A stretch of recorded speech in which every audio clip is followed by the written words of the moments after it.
What's up, everybody? Mike Dolce, four-time World MMA Trainer of the Year. He gained 80 pounds when he retired. He added 80 pounds of non-functional, deadly body mass. He was depressed.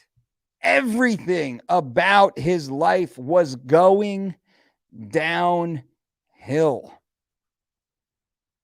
He was at a loss. He didn't know what to do. And fortunately, our paths crossed.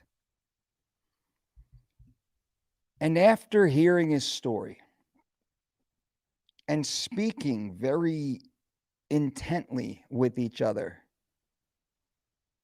I was able to uncover what had happened. And I thought of you, how his story is so similar to your own.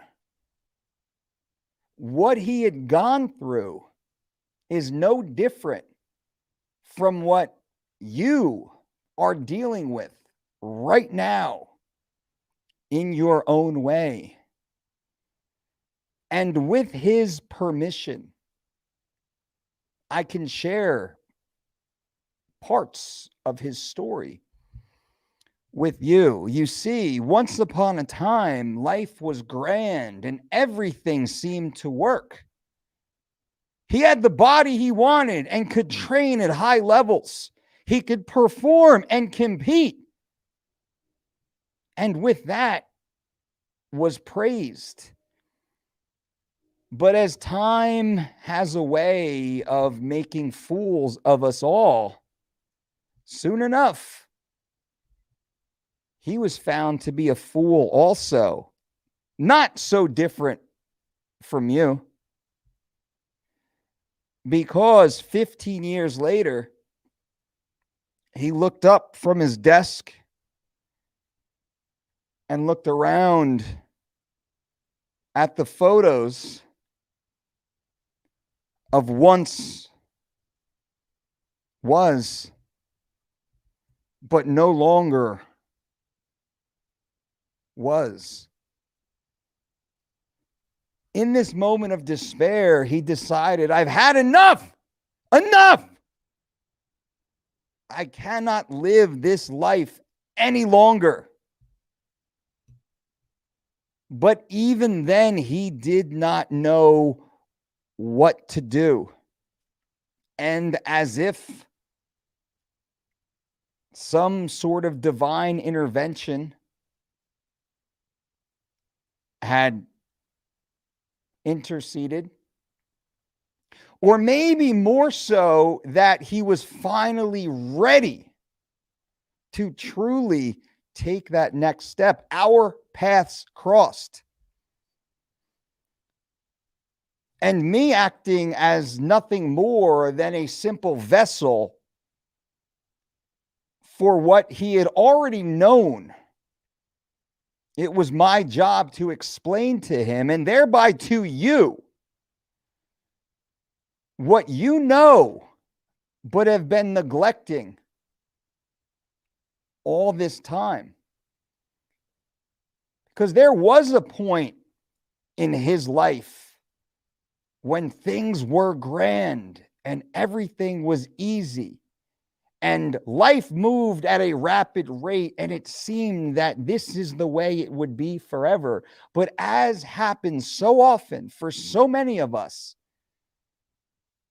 life has a way of changing. Now, really, what had changed? What had happened?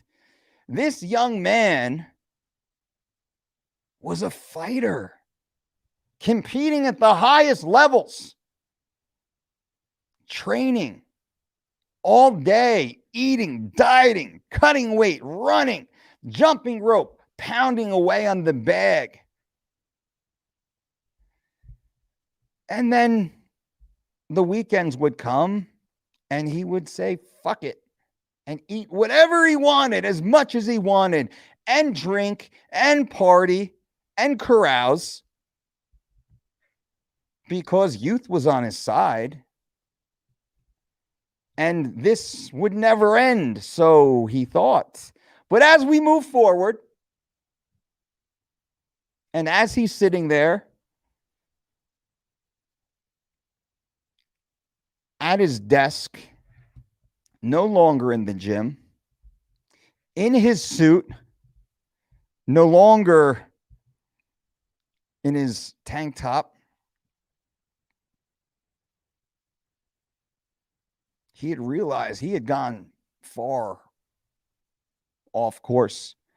Now, with that, for those of you who have gotten to this point of the video, I appreciate that. And this is my way of pre-selecting the audience. Many of you have dropped off, and hey, that's okay, because you do not deserve to hear the rest of what has to be said. The truth, the secret, what actually happened and what turned it around and what will turn your life around. Now, because you're still here, I will share this with you. This young man, just like you, in his heart was a warrior. A warrior, a fucking savage. Pain did not matter. Sacrifice did not matter. Blood did not matter. The only thing that mattered was the outcome. His hand raised in victory. And with enough victories, what happens? Apathy sets in. Comfort sets in. A sense of self-entitlement sets in. No different from you as you sit there now in your comfortable chair, living your comfortable life, eating your takeout food and your simple grocery store delivery. Everything you want is at your fingertips, and oh, baby, life is comfortable. And I will tell you this right now, motherfucker. Your bed is not nearly as comfortable as mine. Your sheets do not caress your skin as lovingly as mine do. Your home is not nearly as grand as my own, but as comfortable as my house is,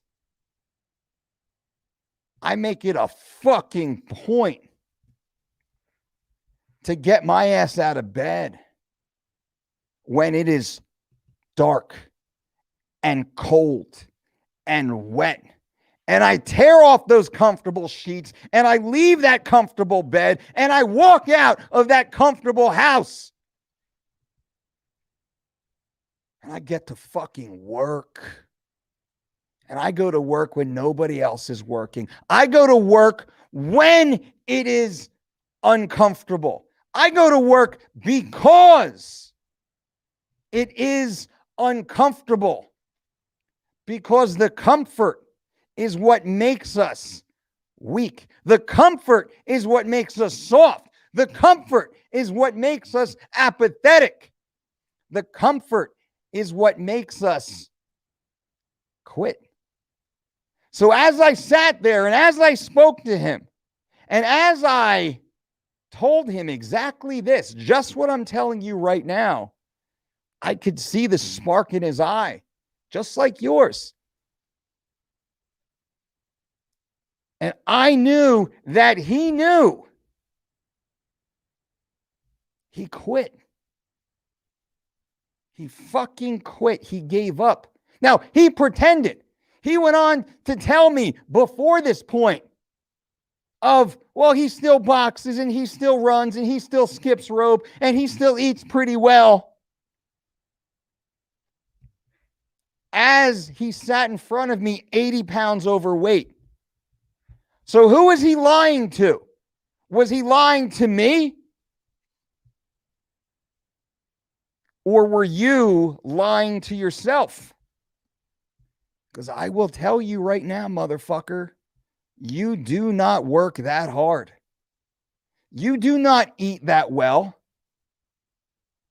You do not care that much to go the extra mile, to do the unexpected, to put in the extra work that will get you where you want to go as you sit on the sidelines and contemplate why everyone else seems to be successful except for you. Deep down in your heart, just like him, you know your lack of success is not because you're lacking in talent, is not because you're lacking in skill, is not because you're not worthy enough. Your lack of success 100% is your fault because you won't do what is necessary. And further, because you seek comfort. You crave comfort. You want to crawl in that bed and pull the covers up over your head and pretend like everything's going to be okay. But it's not going to be okay because that bed might as well be your fucking grave. You've buried yourself in comfort.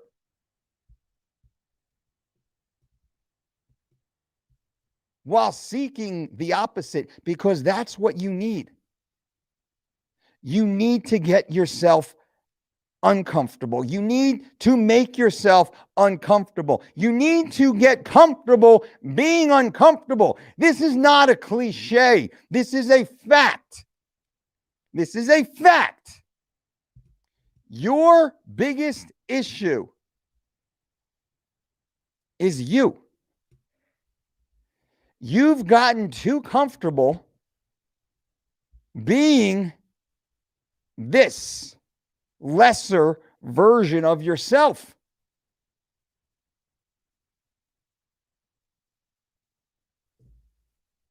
I'm not here to tell you what you want to hear.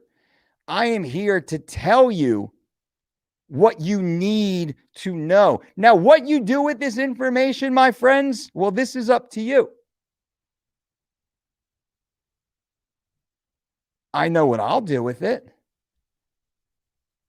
I will go to bed tonight in the most comfortable bed you've ever seen, with the most comfortable covers you have ever felt, in the most gorgeous bedroom you have ever experienced,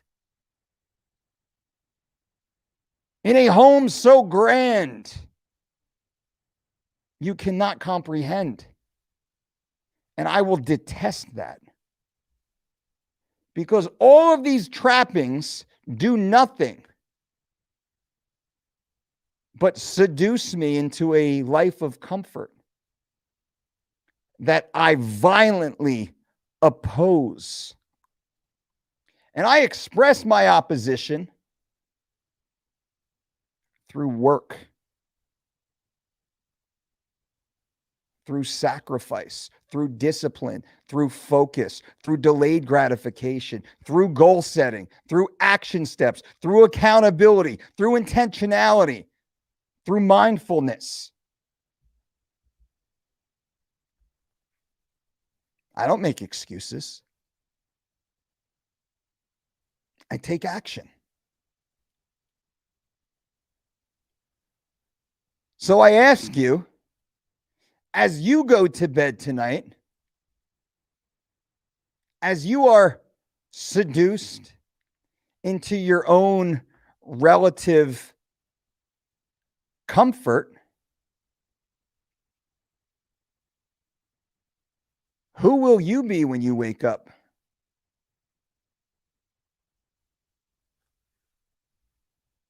Have you woken up? This is your wake-up call.